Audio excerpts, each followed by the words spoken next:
Ang mga lalaki galit sa malalandi, pero kapag sila ang nilandi, abot tenga ang ngiti. Ang lalaki kapag tamang hinala, kadalasan sila ang may ginagawa. Pero kapag ang babae ng hinala, di man eksakto, madalas konektado. Ang mga babae pag nasaktan, mas nagiging matalino, maganda at matapang yan. Kaya kapag iniwan mo siya, mahirap na yang balikan. Pag may babaeng gustong agawin ang iyong asawa, ipaubayo mo na. Dahil ang tunay na responsableng ama ay hindi maaagaw kahit nilalandi pa.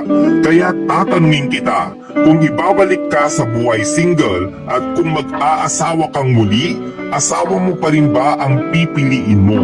Tandaan mo, wala naman talagang pinanganak na manloloko. Di lang talaga na itanim sa pag-iisip nila ang tunay na kahulugan ng seryoso, respeto at kontento.